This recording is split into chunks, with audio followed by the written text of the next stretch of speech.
Hi friends, ഇന്ന് നമ്മൾ തയ്യാറാക്കാൻ പോകുന്നത് സ്വീറ്റ് പൊട്ടറ്റോ ലേസ് ആണ്. കുട്ടികൾക്ക് ഏറെ ഇഷ്ടമുള്ള ഒരു ഐറ്റമാണ് ലേസ് അല്ലേ. എന്നാലും സ്വീറ്റ് പൊട്ടറ്റോ ഉപയോഗിച്ച് നമുക്ക് ഇതേപോലെ ഒരു ലേസ് തയ്യാറാക്കി കൊടുത്താൽ കുട്ടികൾ ഇഷ്ടത്തോടെ കഴിക്കും. നിങ്ങൾ ഒരു പ്രാവശ്യം ഇതേപോലെ ഒന്ന് തയ്യാറാക്കി നോക്കുക. ഞാനിപ്പോൾ 2 സ്വീറ്റ് പൊട്ടറ്റോ എടുത്തിട്ടുണ്ട്. ഇനി നമുക്ക് ഒരു പീലർ ഉപയോഗിച്ച് ഇതിൻ്റെ തോലൊന്ന് ചെത്തിക്കളയാം. ഇപ്പോൾ ഞാനിപ്പോൾ പീലർ ഉപയോഗിച്ച് അതിൻ്റെ തൊലിയെല്ലാം നല്ലതുപോലെ എടുത്ത് കളഞ്ഞിട്ടുണ്ട്. ഇത്ര ക്ലീനായിട്ട് എടുക്കണമെന്നില്ല, കുറച്ചൊന്ന് നല്ലതുപോലെ ഒന്ന് കഴുകി ഒന്ന് ചെറിയൊരു തൊലി ഇരുന്നാലും കുഴപ്പമില്ല. നമ്മൾ ആവിയിൽ വേവിക്കുമ്പോഴും നല്ലതുപോലെ കഴുകി എടുത്താൽ മതി. അതിനുശേഷം ഞാൻ ഇതേപോലെ ഒന്ന് സ്ലൈസ് ചെയ്തെടുക്കുന്നുണ്ട്. നിങ്ങൾക്ക് ഈ സ്വീറ്റ് പൊട്ടറ്റോ ഫ്രഞ്ച് ഫ്രൈസൊക്കെ തയ്യാറാക്കുന്ന പോലെ ആ ഒരു ഷേപ്പിന് വേണമെങ്കിലും തയ്യാറാക്കാവുന്നതാണ്. ഷേപ്പൊക്കെ നമ്മുടെ ഇഷ്ടത്തിനനുസരിച്ച് ചെയ്യാം. നമ്മുടെ സ്വീറ്റ് പൊട്ടറ്റോയുടെ ഷേപ്പിനനുസരിച്ചായിരിക്കും നമ്മളിത് സ്ലൈസ് ചെയ്യുമ്പോൾ ഈ ഒരു രീതിക്ക് കിട്ടുക. ഇല്ലയെന്നുണ്ടെങ്കിൽ നമ്മൾ പൊട്ടറ്റോ ഒക്കെ ഫ്രൈ ചെയ്യാൻ എടുക്കും പോലെ ആ ഒരു ഷേപ്പിന് വേണമെങ്കിലും കട്ട് ചെയ്തെടുക്കാം. അത് നമ്മുടെ ഇഷ്ടമാണ്. ഇനി നമ്മൾ ഉപ്പ് ചേർത്ത വെള്ളത്തിലേക്കാണ് ഈ സ്വീറ്റ് പൊട്ടറ്റോ സ്ലൈസ് ചെയ്തിട്ട് കൊടുക്കുന്നത്.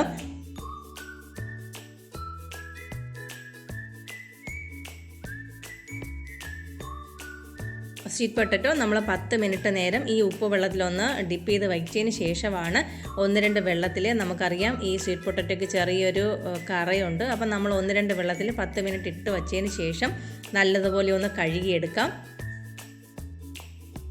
നമ്മൾ ഈ സ്വീറ്റ് പൊട്ടറ്റോയ്ക്ക് ചെറിയൊരു മധുരം ഉള്ളതുകൊണ്ട് തന്നെ ഈ ഉപ്പ് വെള്ളത്തിൽ ഇട്ടില്ല എങ്കിലും നമുക്കത് ഫ്രൈ ചെയ്തതിന് ശേഷം ലാസ്റ്റ് ചാറ്റ് മസാല കൂടി ചേർക്കുകയാണെങ്കിൽ ഒരു സൂപ്പർ ടേസ്റ്റ് തന്നെ കിട്ടും. ചാറ്റ് മസാലയും മഞ്ഞൾപ്പൊടിയും മുളക് പൊടിയും ഉപ്പ് പൊടിയും ചേർത്ത് നമുക്ക് നല്ലതുപോലെ ഒന്ന് തൂക്കിയെടുത്താലും അതേ ഒരു ടേസ്റ്റ് കിട്ടും. ഇനി നമുക്ക് 1-2 വെള്ളം കഴുകി നല്ലതുപോലെ ഒന്ന് ഈ വെള്ളം വാലാനായിട്ട് മാറ്റി വെച്ച് കൊടുക്കാം. ഇല്ലയെന്നുണ്ടെങ്കിൽ നമ്മൾ എണ്ണയിലേക്ക് ഇടുമ്പോൾ ഈ വെള്ളം പൊട്ടിത്തെറിക്കും. അതുകൊണ്ട് നമുക്കത് നല്ലതുപോലെ കഴുകിയെടുത്ത് 1-2 മിനിറ്റ് ഒന്ന് വാലാനായിട്ട് മാറ്റി വയ്ക്കാം.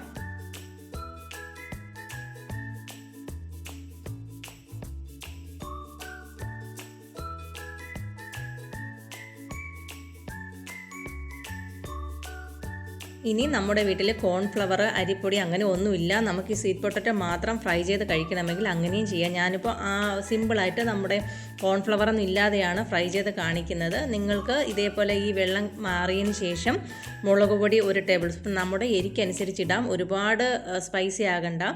ഒരു 1/2 ടേബിൾ സ്പൂൺ മുളക് പൊടി ചേർത്ത് 2 ടേബിൾ സ്പൂൺ അരിപ്പൊടിയും 1 ടേബിൾ സ്പൂൺ കോൺഫ്ലവറും ചെറിയ ജീരകപ്പൊടിയും കൂടി, ചെറിയ ജീരകം പൊടിച്ച് അതുകൂടി ചേർത്ത് നമുക്ക് ഇത് നന്നായിട്ട് വെള്ളമൊന്നും ചേർക്കാതെ ഇതിലൊന്ന് ഡിപ്പ് ചെയ്തെടുത്തതിന് ശേഷം ഇതേപോലെ നമുക്കത് ഫ്രൈ ചെയ്തെടുക്കാവുന്നതാണ്. അത് ഫ്രൈ ചെയ്തെടുക്കുമ്പോൾ ഈ ഒരു ഷേപ്പിനും ഈ ഒരു കളറിലും ആയിരിക്കും ഇരിക്കുക. നമ്മളിപ്പോൾ ഇതൊന്നും ചേർക്കാതെ ഡയറക്റ്റായിട്ട് നമ്മുടെ സ്വീറ്റ് പൊട്ടറ്റോ എണ്ണയിലേക്ക് വെള്ളമെല്ലാം മാറിയതിന് ശേഷം നമ്മളത് ഫ്രൈ ചെയ്തെടുക്കുകയാണ്. നമുക്ക് ഓരോന്നായിട്ട് ഇട്ട് കൊടുക്കാം. ഒട്ടും നമുക്ക് കുറേശ്ശെ ഈ എണ്ണയിൽ കൊള്ളുന്ന ആ ഒരു രീതിക്ക് വേണമെങ്കിൽ നമുക്ക് വാരിയിട്ട് കൊടുക്കാവുന്നതാണ്. നമ്മൾ ഹൈ ഫ്ലെയിമിൽ വെച്ച് തന്നെയാണ് ഇത് ഫ്രൈ ചെയ്തെടുക്കുന്നത്. പെട്ടെന്ന് തയ്യാറാക്കി കിട്ടുന്നതാണ്.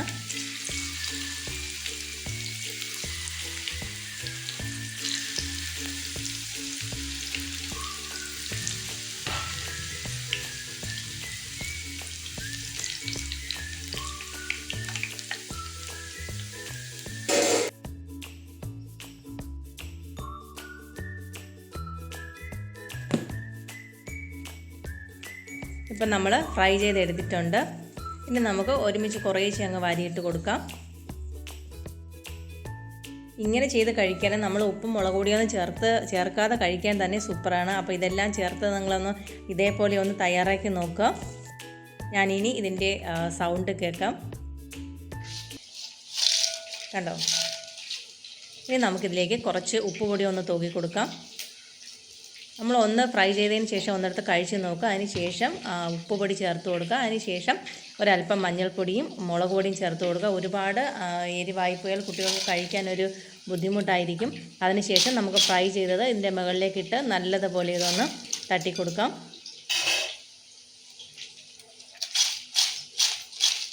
കണ്ടോ, എത്രത്തോളം ക്രിസ്പിയാണെന്ന് നിങ്ങൾക്ക് മനസ്സിലാകുന്നുണ്ടായിരിക്കാം. ഞാനത് ഒടിച്ച് കാണിക്കാം. അപ്പോൾ നമുക്ക് ഇഷ്ടമുള്ള ഷേപ്പിനൊക്കെ ഇത് തയ്യാറാക്കി എടുക്കാവുന്നതാണ്. അപ്പോൾ നിങ്ങളെല്ലാവരും അതുപോലെ ഒന്ന് തയ്യാറാക്കി നോക്കിയതിന് ശേഷം ഫീഡ്ബാക്ക് അറിയിക്കും.